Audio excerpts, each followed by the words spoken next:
नमस्कार, आप देख रहे हैं टॉप एजेंडा। मैं हूं आपके साथ कीर्ति बिंदल। हम बुलेटिन का आगाज करें बड़ी खबर के साथ। लखनऊ से निकाय चुनाव पर आज फैसला संभव है और पिछली सुनवाई में दोनों पक्षों की दलीलें पूरी हुई। हाईकोर्ट की लखनऊ बेंच ने फैसला सुरक्षित रखा था। ओबीसी आरक्षण मामले में आज फैसला आ सकता है। बिना ट्रिपल टेस्ट आरक्षण नहीं देने की मांग है। तो बड़ी खबर हम आपको बता रहे हैं, नगर निकाय चुनावों से जुड़ी हुई बड़ी खबर। ये मामला अभी कोर्ट में चल रहा है, लेकिन कोर्ट ने अपना फैसला सुरक्षित रख लिया था और आज वो फैसला सुनाया जाएगा। निश्चित तौर पर अगर फैसला सरकार के पक्ष में आता है तो जल्दी हम नगर निकाय चुनाव देखेंगे, लेकिन अगर विपक्ष में आता है फैसला तो थोड़ा सा डिले हो सकता है। इस वक्त की बड़ी खबर हम आपको बता रहे हैं, हाईकोर्ट ने भी सवाल पूछा है और इसी के साथ साथ बिना ट्रिपल टेस्ट आरक्षण नहीं देने की मांग की गई है याचिकाकर्ता की ओर से। तो निकाय चुनाव पर आज फैसला संभव है। बड़ा दिन है आज। सभी की निगाहें आज हाईकोर्ट पर बनी होंगी। सभी पार्टियां उत्सुक भी हैं और इसके साथ साथ चुनावों को लेकर के तैयारियां शुरू कर दी हैं। चाहे तारीखें पोस्टपोन हो जाए, लेकिन बावजूद इसके हम लगातार अपनी रिपोर्ट्स के माध्यम से दिखाते हैं कि गली मोहल्लों में कैसी तैयारी है।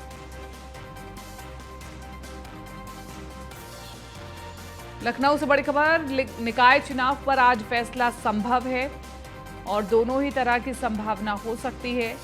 याचिकाकर्ता की मांग से कितना संतुष्ट होते हैं जज और मौजूदा सरकार की सफाई से कितना संतुष्ट होते हैं जज, ये बहुत महत्वपूर्ण है।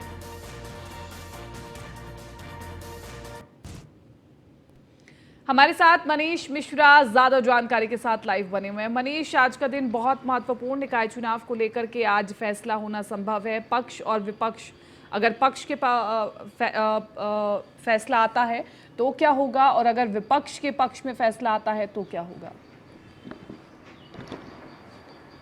देखिए, निश्चित तौर से आज बहुत इंपॉर्टेंट दिन है। अगर आप देखेंगे सरकार की तरफ से, अगर आप जिस तरीके से सरकार ने अपना हलफनामा दाखिल किया था और उसमें बोला गया था कि उच्चतम न्यायालय की जो गाइडलाइंस थी उसके द्वारा ही, उसकी ही गाइडलाइंस को फॉलो करते हुए हमने पूरी तैयारी की थी और सर्वे कराया था, उसी को आधार माना गया था। हालांकि याचिकाकर्ताओं ने कहा था कि जो गाइडलाइंस फॉलो करनी थी वो गाइडलाइंस पूरी नहीं की गई थी, पूरी तरीके से फॉलो नहीं की गई थी और वो शायद जो उसमें ट्रिपल टेस्ट होने थे या जो मटेरियलिस्टिक आपको यूज़ करना था वो से मैकेनिज्म उस तरीके से यूज़ नहीं हुआ था, इसलिए ये जो सर्वे है उसको आधार ना माना जाए। इसको लेकर लगातार सुनवाई हुई थी और करीब 5 दिसंबर को जब अधिसूचना पे रोक लगा दी गई, इसके बाद भी लगातार 12 और 16 तारीख को भी हुई थी सुनवाई, फिर 20, 21, 22 तारीख को सुनवाई हुई थी। उसके बाद 24 तारीख को शीतकालीन अवकाश होने के बावजूद स्पेशल बेंच ने इसकी सुनवाई की गई थी और आज तकलीफ में सुरक्षा फैसला जो है वो सुरक्षित किया गया था। तो माना जा रहा है कि आज अगर फैसला पक्ष में आता है तो निकाय चुनाव की तरफ उत्तर प्रदेश जाता है और जिस तरीके से तमाम राजनीतिक पार्टियां हैं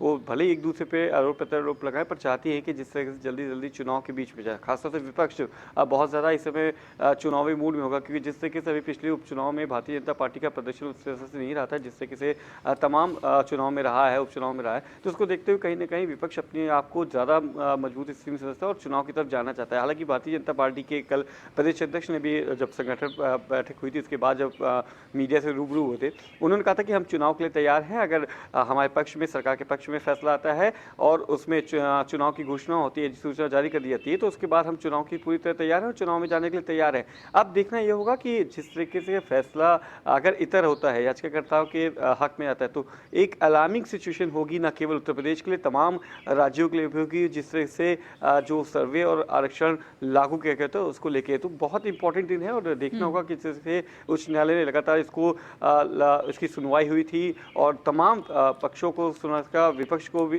याचिकाकर्ताओं को भी सुना गया था। तो जिस तरीके से जो आज का दिन है ये फैसले को लेकर बहुत इंपॉर्टेंट दिन है। एक अहम फैसला आ सकता है, किसी के भी पक्ष में आए, उसका जो रिजल्ट होगा उत्तर प्रदेश की राजनीति और आगे वाले समय के लिए बहुत ज़्यादा इंपॉर्टेंट रहेगा। जी ठीक है, हमारी नज़र इस बड़ी खबर पर लगातार बनी रहेगी। मनीष, आप बने रहिए, हम आपसे आगे भी जानकारी लेंगे। लखनऊ से अगली बड़ी खबर आपको बता दें, जल शक्ति मंत्री स्वतंत्र देव सिंह का आज महत्वपूर्ण कार्यक्रम है। कर्मचारियों अफसरों को आज प्रशस्ति पत्र दिया जाएगा। सिल्ट सफाई कार्य में उत्कृष्ट कार्य के लिए सम्मानित किया जाएगा। डॉक्टर राम मनोहर लोहिया परिकल्प भवन में यह कार्यक्रम होना है और इसी के साथ साथ आपको बताएं, विभागीय कर्मचारियों अफसरों को प्रशस्ति पत्र दिया जाएगा। तो जो सिल्ट सफाई कार्य में उत्कृष्ट कार्य कर रहे हैं उनकी हौसला अफजाई की जाएगी, उन्हें प्रशस्ति पत्र दिया जाएगा ताकि वो आगे और बेहतर काम कर सके और दूसरों को भी प्रभावित कर सके। जल शक्ति मंत्री स्वतंत्र देव सिंह का आज कार्यक्रम है।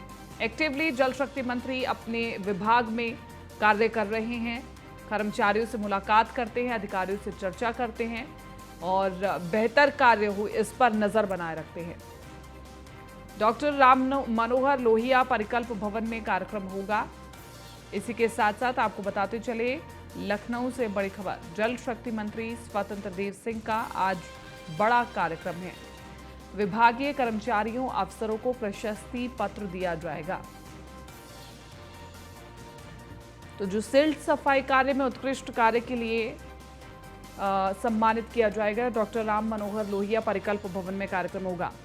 हमारे साथ मनीष बने हुए हैं ज्यादा जानकारी के साथ। मनीष, आज महत्वपूर्ण कार्यक्रम है जिसमें जल शक्ति मंत्री स्वतंत्र देव सिंह कर्मचारियों को उनकी हौसला अफजाई करेंगे और इसी के साथ साथ प्रशस्ति पत्र दिया जाएगा। जो सिल्ट कार्य में उत्कृष्ट कार्य कर रहे हैं उस आधार पर उनको प्रशस्ति पत्र दिया जाएगा। बाकी के कर्मचारियों की हौसला अफजाई कैसे होगी?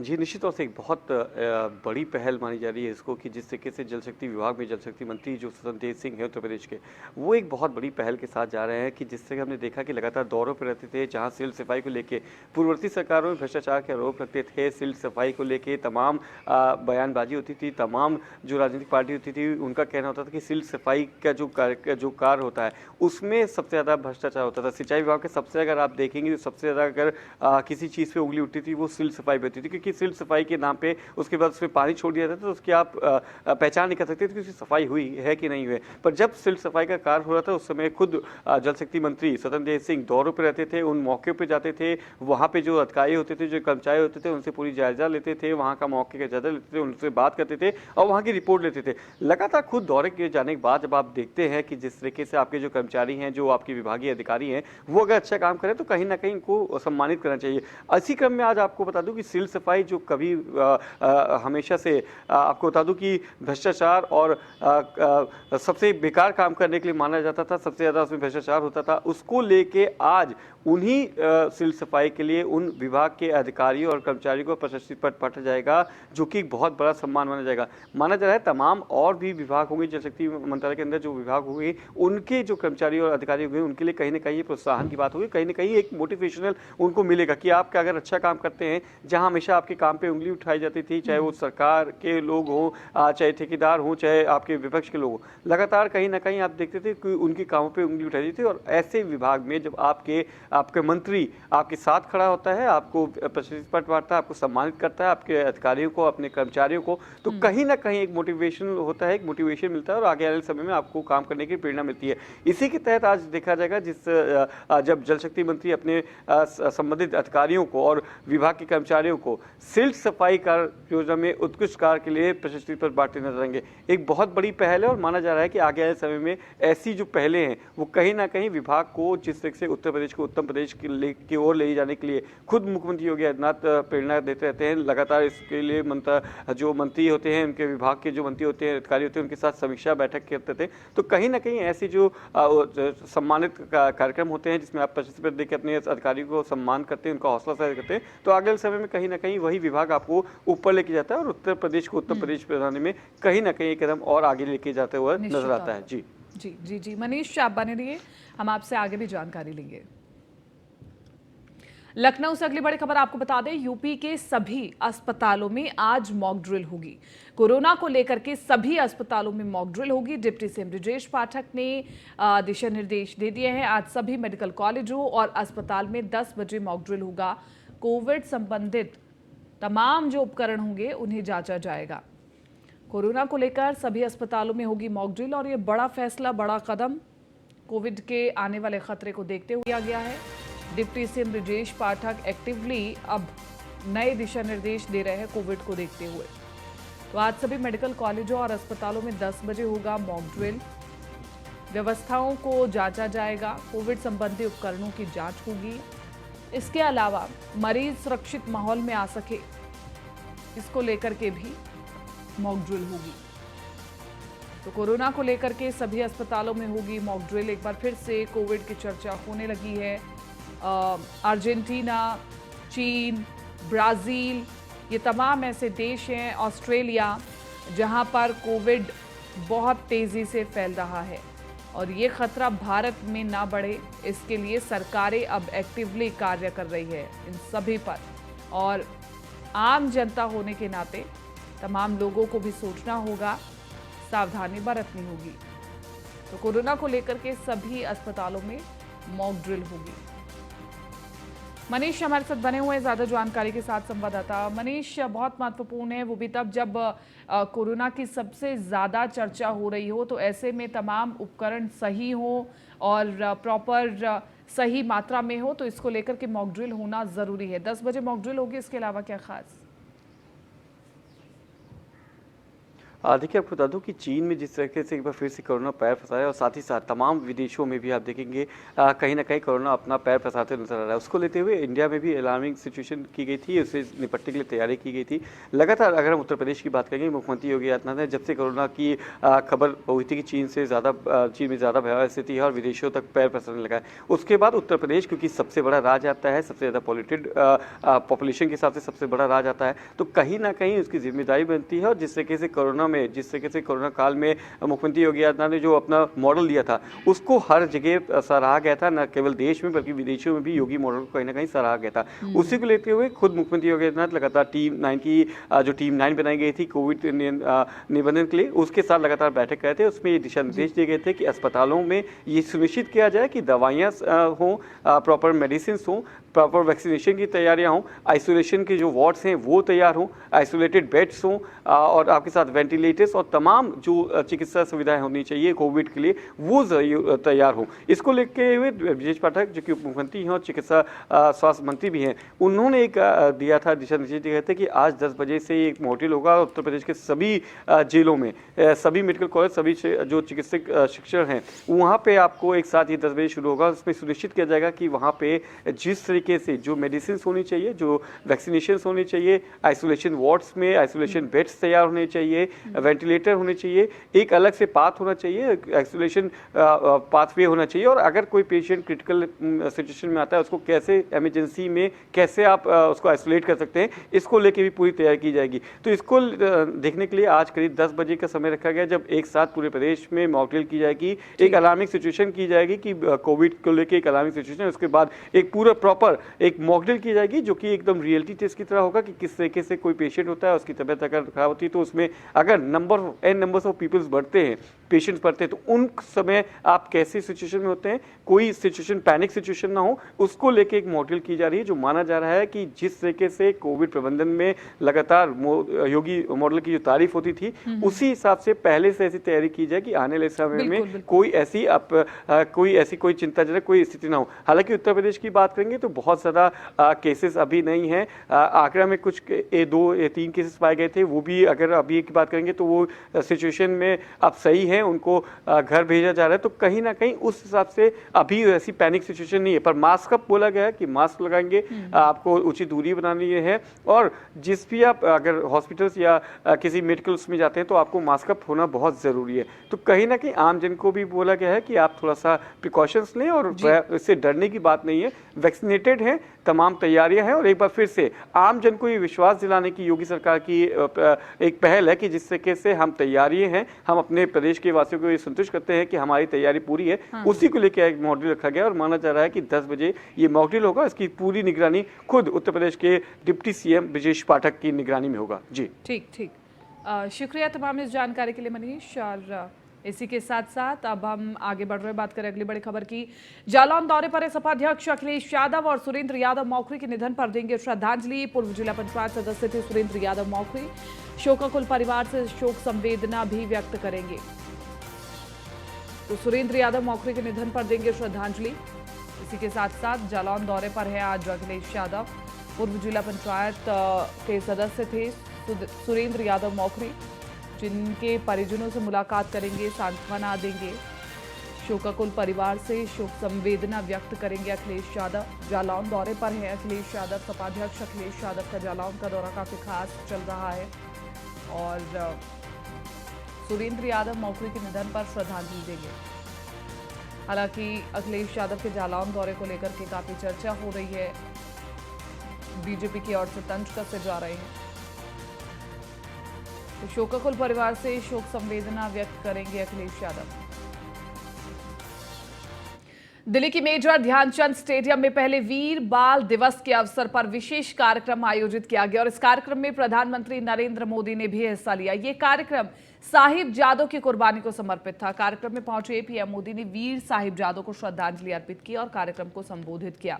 अपने संबोधन के दौरान उन्होंने मुगलों का जिक्र करते हुए पीएम ने कहा कि हर क्रूर चेहरे के सामने महानायकों और महानायकों के भी एक से एक महान चरित्र रहे हैं, लेकिन ये भी सच है कि चमकौर और सरहिंद के युद्ध में जो कुछ हुआ वो भूतो न भविष्यति था। एक और धार्मिक कट्टरता में अंधी इतनी बड़ी मुगल सल्तनत, दूसरी ओर ज्ञान और तपस्या में तपे हुए हमारे गुरु। भारत के प्राचीन मानवीय मूल्यों को जीने वाली परंपरा है। चमकौर और सरहिंद की लड़ाई वास्तव में अविस्मरणीय है।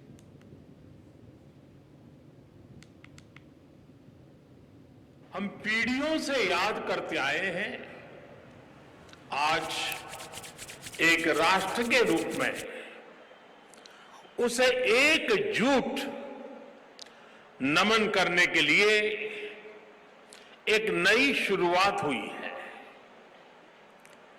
शहीदी सप्ताह और ये वीर बाल दिवस हमारी सिख परंपरा के लिए भावों से भरा जरूर है, लेकिन इससे आकाश जैसी अनंत प्रेरणाएं भी जुड़ी है। वीर बाल दिवस हमें याद दिलाएगा कि शौर्य की पराकाष्ठा के समय कम आयु मायने नहीं रखती। वीर बाल दिवस हमें याद दिलाएगा कि 10 गुरुओं का योगदान क्या है, देश के स्वाभिमान के लिए सिख परंपरा का बलिदान क्या है। वीर बाल दिवस हमें बताएगा कि भारत क्या है, भारत की पहचान क्या है। हर साल वीर बाल दिवस का ये पुण्य अवसर हमें अपने अतीत को पहचानने और आने वाले भविष्य का निर्माण करने की प्रेरणा देगा। और वीर बाल दिवस के अवसर पर प्रदेश के मुख्यमंत्री योगी आदित्यनाथ ने साहिबजादों को नमन किया और कहा कि साहिबजादों का पावन बलिदान युगों युगों तक राष्ट्र और धर्म की रक्षा के लिए प्रेरणा प्रेरित करता रहेगा। आगे सीएम ने कहा कि पंजाब हमेशा से पश्चिम से आने वाले किसी भी हमले को रोकने के लिए दीवार की तरह खड़ा रहा। अभी तवांग की घटना में भी पता चला कि वहां पर सिख रेजिमेंट के कुछ जवान तैनात हैं। इनमें से प्रत्येक जवान एक साथ 2-2 चीनियों को पकड़ते और धुलाई करके वापस भेजते रहे।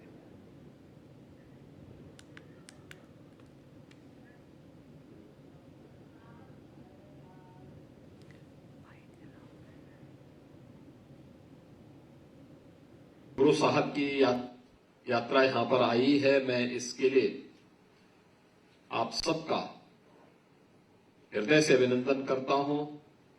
पवित्र गुरु ग्रंथ साहिब को नमन करते हुए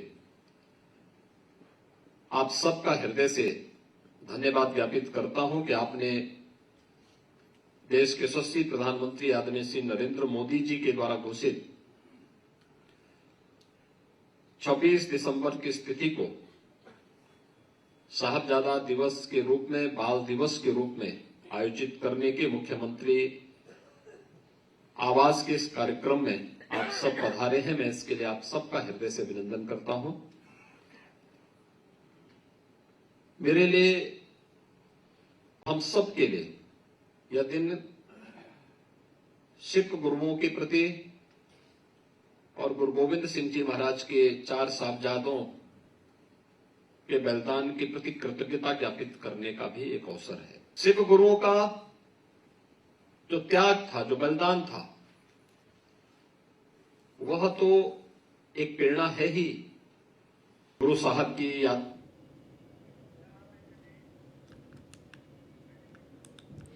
तो राष्ट्र और धर्म की रक्षा के लिए सिख वर्ग आगे आता रहा है और आगे आता भी रहेगा। गुरु गोविंद सिंह के साहिबजादों को भी श्रद्धांजलि दी गई और इसी के साथ साथ साहिबजादों का पावन बलिदान युगों युगों तक याद किया जाएगा। तो कल मुख्यमंत्री योगी आदित्यनाथ साहिबजादों के बलिदान दिवस पर गुरुद्वारे में पहुंचे। उन्होंने कहा कि सिखों के जो तमाम गुरु हुए, उन्होंने तपस्या के बल पर, ज्ञान के बल पर इस युद्ध को जीता। मेरठ में उप मुख्यमंत्री केशव प्रसाद मौर्य और स्वतंत्र देव सिंह ऋषभ जैन की श्रद्धांजलि सभा में पहुंचे। इस दौरान दोनों नेताओं ने ऋषभ के परिजनों से बातचीत की और घटना पर दुख जताया। डिप्टी सीएम ने नव युवकों को कोहरे में नियम कानूनों के साथ ड्राइविंग करने की सलाह दी है। उन्होंने कहा कि सुरक्षा के साथ ही सड़क पर निकले ताकि हादसे से बचा जा सके।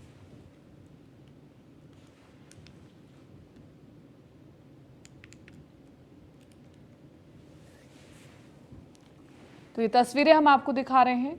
ऋषभ के परिजनों से बातचीत भी डिप्टी सीएम केशव प्रसाद मौर्य ने की, श्रद्धांजलि भी दी ऋषभ को और इसी के साथ साथ ये भी कहना चाहा कि तमाम युवक जो सड़कों पर निकलते हैं वो ट्रैफिक नियमों का अगर पालन करें तो दुर्घटनाओं से बचा जा सकता है।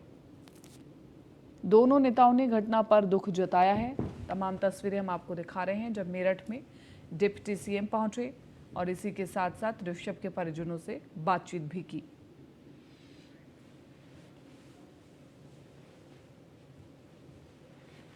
बहुत ही एक दुखद समाचार जो हम लोगों को ऋषभ जैन जी की दुर्घटना में असमय मृत्यु के कारण से श्रद्धांजलि कार्यक्रम था, उसी के लिए आज आया हूं। किसी भी परिवार का कोई जवान बेटा समय से पहले इस प्रकार से किसी दुर्घटना का अगर शिकार हो जाए तो वह दुख असह्य होता है। विशेष तौर से युवाओं को ये अपील भी करूंगा कि इस समय जिस प्रकार से कोहरा है और जिस प्रकार से दुर्घटनाएं हो जाती हैं और इस प्रकार की क्षति हो जाती है जिसकी पूर्ति भी असंभव है, इसलिए सबसे बारंबार अपील है कि मौसम को ध्यान में रखते हुए वाहनों का संचालन नियंत्रित ढंग से करें। मैं ईश्वर से प्रार्थना करूंगा कि बेटे को प्रभु अपने चरणों में स्थान दे और इस दुख की घड़ी में ईश्वर शक्ति दे परिवार को कि उस दुख को सहन कर सकें, हम सब भी उस दुख को सहन कर सकें। फिलहाल टॉप एजेंडा में मेरे साथ इतना ही। दीजिए इजाजत, नमस्कार।